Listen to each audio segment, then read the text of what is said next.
All right, let's talk about how the Niners are going to replace Wilks. I'm thinking there's a couple things at play here. One, they could bring in another outsider, but that just didn't work. The players essentially rejected Steve Wilks, even though he's pretty good. They could bring in someone else, or they could promote someone from within. And I think they have that. I have a feeling that they have their eyes on Robert Saleh. That's what I'm trying to say. He didn't get fired this year. He hasn't made the playoffs in 3 years. If he doesn't make the playoffs this year, he's probably going to get fired. And that organization's a mess. And he doesn't have a lot of hope unless Aaron Rodgers can do something. I'm thinking the Niners don't want to commit themselves long-term to anyone at DC. I think they'd like Robert Saleh back. He's a hell of a defensive coordinator. What do you think? Well, if that's their plan, a whole season would have to transpire. A lot of things are going to happen. Robert Saleh is a wonder. It's more than a DC. He's a great defensive coordinator. But I'm going to say this, and I don't mean to be sexist. Robert Saleh is a man. Yeah. Robert Saleh is a grown-up man. Yeah. Robert Saleh is a nice man, and he's a tough man. Mm-hmm. He is everything that Kyle Shanahan isn't. Right. Robert Saleh is a stand-up guy. Yes, if he screwed up, he would tell you. He would take the heat. And people respect that. He is a better leader. He is a great defensive coordinator and a better leader than Kyle. And my guess is I don't know either one of them. So this is just a speculation. A better guy. A better guy than Kyle Shanahan. Yeah. No question. And I think it's going to be hard to do better than him. He could be back on this team, but are they going to wait for him? I think they will. I don't think they can afford to bring in anyone from the outside. I also want to say something else replacing Wilks. I wanted to say this on the last one, but I was saying that the issue with the defense this year was more effort and player driven than coach and scheme driven. Let me be more specific about who I'm calling out with the effort. All of the defensive ends. Nick Bosa, Randy Gregory, Chase Young. Cleveland Farrell, not so much. He played with a lot of effort, but he got hurt. I think a big reason that Steve Wilks couldn't defend the run and had a tough time is he had to coach the wide nine. It wasn't his thing.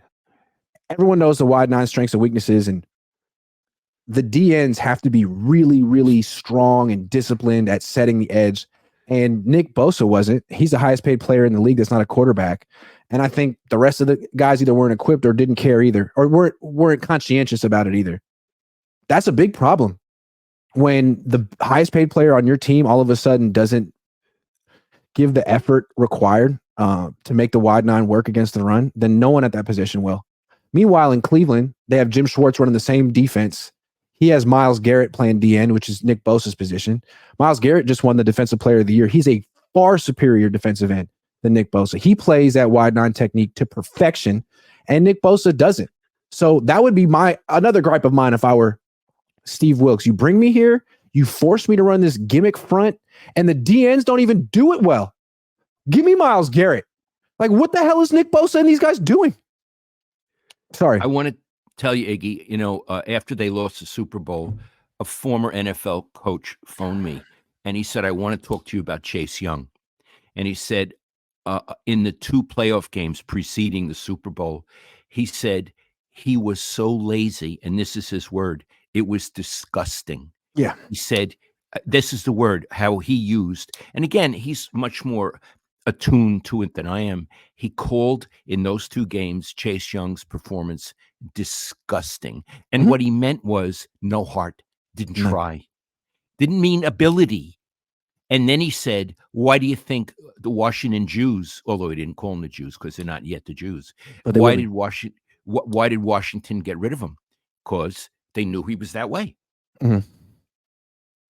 Yeah, it was funny when the Niners made that trade. A lot of people around here were saying, man, they fleeced Washington. Washington's a terrible organization, and who would play for Washington? Wait till you bring him out here and you put him in the same huddle as Nick Bosa, and you get on this team with this championship aspirations. He's going to play so hard. And within 3 weeks, everyone was like, oh, yeah, Washington won that trade. Yeah. And I want to say one other thing about Wilks, and this offends are not aware of. Because he just got fired this week, all the jobs are set. I don't think there are any more head coaching jobs or defensive coordinator jobs. I could be wrong. But the point is, I don't think he's going to get a job for next season. Mm-mm. So Kyle not only fired him, he screwed him. Yeah. Screwed him. Screwed him. And a lot of these coaches they get nervous. If you're out of the league for a year, they feel like, hey, people are going to forget about you. I'm a little bit older. All of a sudden, I'm out. So Kyle could have ended his career. We'll see what happens to Steve Wilks. Yeah. Kyle screwed him. Yeah. You think Steve Wilks likes Kyle right now? He's thinking, he fired me. It was a raw deal I got from the start. And now I'm sitting, I'm going to be playing golf. Yeah. I may never be back in the NFL. I wish I had never taken this job. It's the worst decision I ever made. Yeah. Yeah. That's what he's thinking.